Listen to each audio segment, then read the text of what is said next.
Tuberculose cutânea. A tuberculose é uma doença infecciosa causada por bacilo álcool-ácido resistente, cuja principal forma clínica é a pulmonar, mas que pode se manifestar também com lesões cutâneas.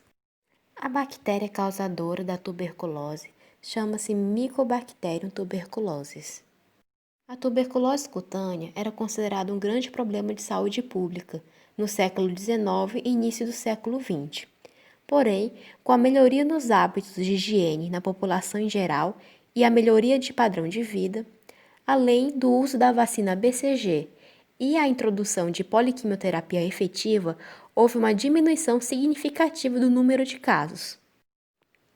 Mas, a partir dos meados do século XX, houve um ressurgimento da doença. Por quê? Isso devido ao aumento do número de pacientes em tratamento com imunossupressor, também o surgimento da tuberculose multiresistente aos antibióticos utilizados e também o aumento do número de pacientes portadores de HIV. Estudos epidemiológicos apontam que no mundo, cerca de 14% dos indivíduos portadores de tuberculose, o que equivale a pouco mais de 10 mil pacientes, vão apresentar as formas extrapulmonares. E 1 a 2% das pessoas com formas extrapulmonares vão ter o envolvimento cutâneo. Estima-se que 100 a 200 novos casos de tuberculose cutânea por ano no Brasil. Quando um paciente é diagnosticado com tuberculose cutânea, é muito importante também sugerir os testes para HIV, já que a co-infecção de HIV com tuberculose é muito comum, e a tuberculose cutânea é mais frequente em pacientes portadores de HIV devido ao seu quadro de imunossupressão.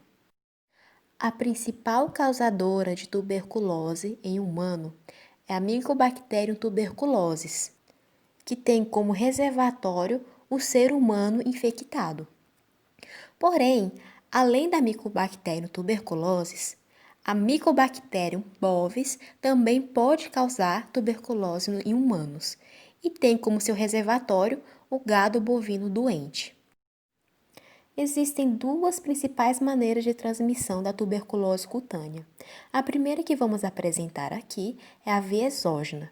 O que é a via exógena? É quando a inoculação do bacilo ocorre diretamente na pele. A via de transmissão vai influenciar diretamente na forma clínica de tuberculose cutânea que o paciente vai apresentar. Na via exógena, as formas mais comuns são cancro tuberculoso, tuberculose verrucosa e alguns casos de lúpus vulgar. A segunda via de transmissão da tuberculose cutânea é a via endógena, que é quando ocorre a disseminação hematogênica ou linfática dos bacilos que foram adquiridos por exposição a núcleos de gotículas suspensas no ar. Ou seja, a tuberculose cutânea vai ser uma infecção secundária a um outro foco de tuberculose já existente no paciente. Nos casos de tuberculose cutânea transmitidos por via endógena, é comum que esses pacientes tenham a tuberculose pulmonar e secundariamente apresentem a tuberculose cutânea. E as formas clínicas mais comuns transmitidas pela via endógena são a maioria dos casos de lúpus vulgar, o escrofuloderma, a tuberculose miliar e a tuberculose orificial. O período de incubação da tuberculose cutânea irá variar de acordo com a via de transmissão. Nas formas exógenas, quando ocorre a inoculação diretamente na pele do paciente, o período de incubação será de 3 a 4 semanas.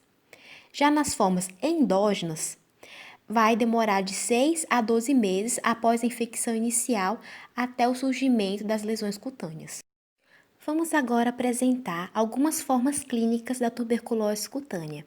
A primeira que vamos falar aqui é o cancro tuberculoso, transmitido por via exógena, ou seja, ocorre a inoculação do bacilo diretamente na pele do paciente. E para contextualizar o cancro tuberculoso, vamos apresentar aqui um caso clínico da Espanha.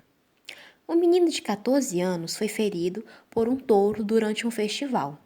O chifre do touro causou uma ferida na mão esquerda e, após 3 meses, foi acompanhado por um nódulo ulcerado no braço esquerdo e uma adenopatia axilar. O teste tuberculínico foi positivo e a cultura da biópsia de aspiração do linfonodo axilar resultou em Mycobacterium bovis.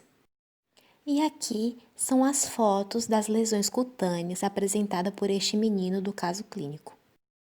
O cancro tuberculoso, também conhecido como complexo primário tuberculoso, é caracterizado por uma pápula, placa ou nódulo que evolui cronicamente para uma ulceração rasa e indolor, e é acompanhado pela linfadenopatia dolorosa, que pode evoluir para uma fístula, também chamada de abscesso frio.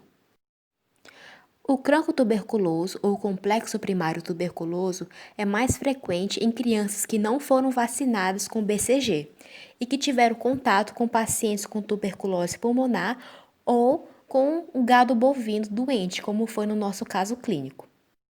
Também há relato do surgimento de cancro tuberculoso em feridas cirúrgicas, tatuagens e piercings. As feridas abertas e mal higienizadas podem ser uma porta de entrada para os bacilos da tuberculose cutânea. Agora vamos falar de uma segunda forma clínica de tuberculose cutânea, a tuberculose verrucosa.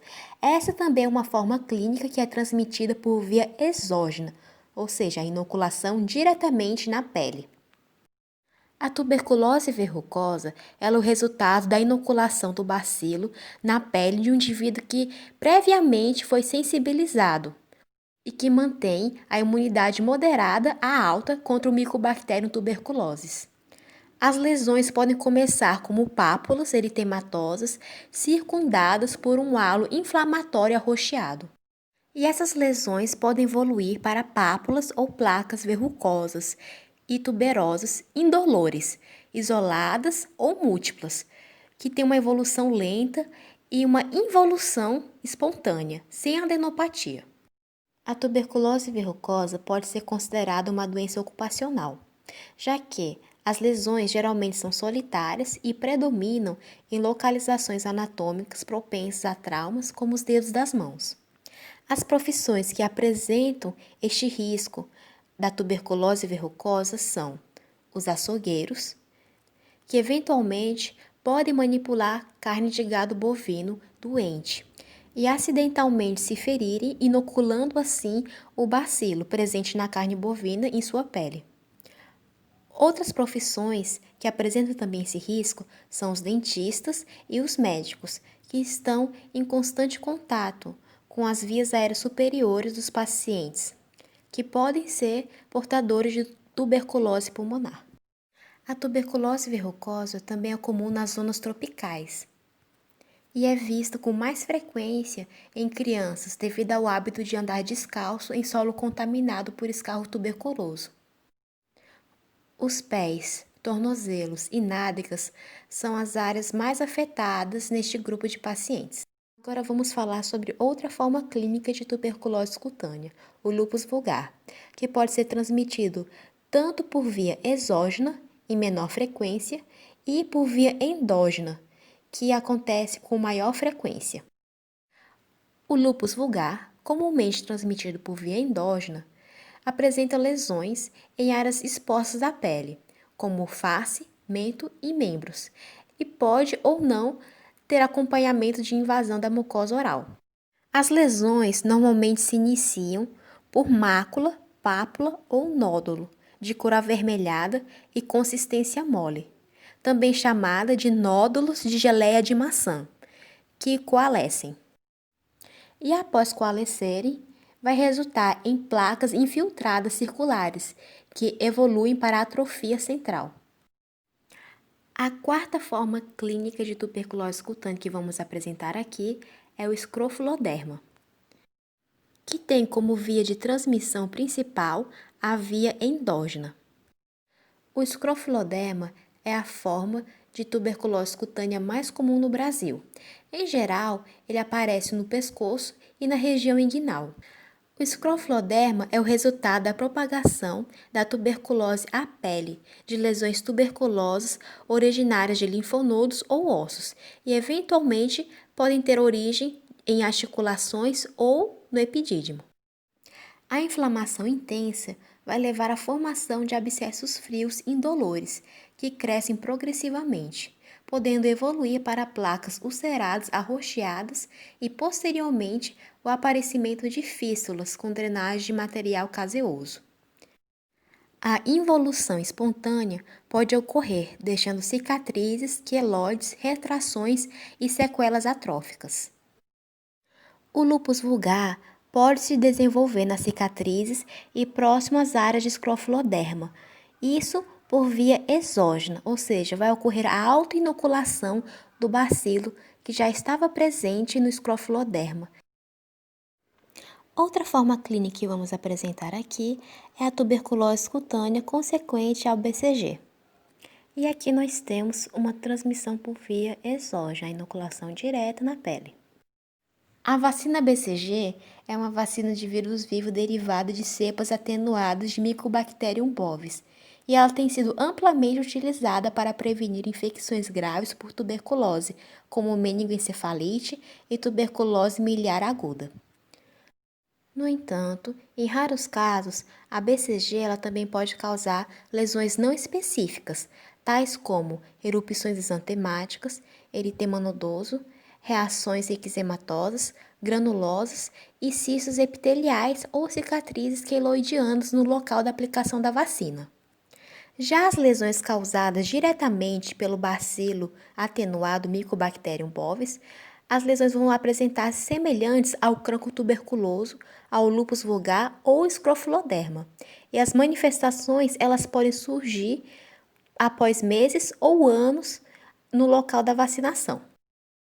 Aqui nesta foto é de um caso clínico de tuberculose cutânea consequente ao BCG. Vemos aqui uma reação exantemática na pele deste paciente, em mãos e pés. E uma nodulação no local da aplicação da vacina, semelhante ao escrofuloderma. E a última forma clínica de tuberculose cutânea que vamos apresentar neste vídeo é o eritema indurado de Bazin. O eritema indurado de Bazin comumente afeta os membros inferiores de mulheres jovens e de meia idade. Aparece como nódulos subcutâneos eritemata-roxeados, levemente dolorosos, que persistem por várias semanas e são geralmente distribuídos na superfície posterior das pernas e coxas. Os nódulos podem atingir alguns centímetros de diâmetro e frequentemente rompem, formando úlceras profundas que drenam secreções. E como é feito o diagnóstico da tuberculose cutânea? Para o diagnóstico correto de tuberculose cutânea, é muito importante a história clínico-epidemiológica do paciente, associado ao exame histopatológico da lesão e de gânglios regionais. Pode-se realizar também bacterioscopia e cultura de material, porém eles apresentam baixa positividade. É importante lembrar de investigar se existem outros órgãos comprometidos pela tuberculose, principalmente pulmões, sendo de suma importância a realização de raio-x de tórax nesses pacientes. A prova tuberculínica é indicada como método auxiliar no diagnóstico da tuberculose em pessoas não vacinadas com BCG. Importante lembrar que a prova tuberculínica positiva isoladamente não necessariamente indica doença. Importante lembrar que pacientes diagnosticados com tuberculose extrapulmonar, como a tuberculose cutânea, deve-se indicar a realização de sorologia para HIV. Vamos falar um pouco agora sobre o tratamento da tuberculose cutânea. O esquema 2-RHZ 4RH é indicado nos novos casos de todas as formas de tuberculose pulmonar e extrapulmonar, exceto na meningite. E o que seria o esquema 2-RHZ 4RH? 2-RHZ seriam administrados 2 meses de rifampicina, isoniazida e pirazinamida, seguidos de 4-RH, ou seja, 4 meses de apenas rifampicina e isoniazida. E esse é considerado o esquema 1. As doses de rifampicina, isoniazida e pirazinamida dependerá do peso do paciente. Se for um paciente com até 20 quilos, serão administrados nos 2 primeiros meses 10 mg quilo ao dia de rifampicina, 10 mg quilo ao dia de isoniazida e 35 mg quilo ao dia de pirazinamida, seguidos de 4 meses de tratamento com rifampicina e isoniazida, sendo 10 mg quilo ao dia cada uma. E se for um paciente com mais de 20 quilos, tendo até 35 quilos de peso, a dose dos medicamentos será a seguinte: os primeiros 2 meses de tratamento com 300 mg quilo dia de rifampicina, 200 mg quilo dia de isoniazida e 1000 mg quilo dia de pirazinamida. Os outros 4 meses de tratamento serão de 300 mg quilo dia de rifampicina e 200 mg quilo dia de isoniazida. Ou também pode-se administrar, na primeira fase de 2 meses de tratamento, 450 mg quilo dia de rifampicina, 300 mg quilo dia de isoniazida e 1500 mg quilo dia de pirazinamida, seguidas de 4 meses de 450 mg quilo dia de rifampicina e 300 mg quilo dia de isoniazida. Já em pacientes com mais de 45 kg de peso, serão administrados 600 mg quilo dia de rifampicina, 400 mg quilo dia de isoniazida e 2000 mg quilo dia de pirazinamida, nos primeiros 2 meses. Os outros 4 meses seguidos serão administrados 600 mg quilo dia de rifampicina e 400 mg quilo dia de isoniazida. Lembrar que no tratamento de tuberculose oftálmica e na tuberculose cutânea, a isoniazida poderá ser mantida por mais 6 meses de tratamento, isso a critério do médico. O esquema 1 reforçado, conhecido como 2-RHZE, 4-RHE, é indicado nos casos de retratamento em recidivantes e também quando há o retorno após abandono do tratamento anterior. Composto por 2 meses de rifampicina, isoniazida, pirazinamida e etambutol, seguidos por 4 meses de tratamento com rifampicina, isoniazida e etambutol. O esquema 1 reforçado também apresentará as mesmas dosagens do esquema 1, de rifampicina, isoniazida e pirazinamida. A única mudança aqui é a presença do etambutol. E sua dose também dependerá do peso do paciente. Se for um paciente com até 20 quilos, serão administrados 25 mg quilo dia de etambutol nos primeiros 2 meses e nos outros 4 meses de tratamento. E se for um paciente com mais de 20 quilos e até 35 quilos de peso, podem ser administrados entre 600 a 800 mg quilo dia de etambutol nos 2 meses de tratamento e nos outros 4 meses de tratamentos consecutivos. Em pacientes com mais de 45 quilos, são administrados 1.200 mg quilo dia de etambutol nos 2 meses primeiros de tratamento e nos 4 meses consecutivos também. Para mais informações sobre tuberculose cutânea, vocês podem acessar os artigos utilizados como referência para este vídeo.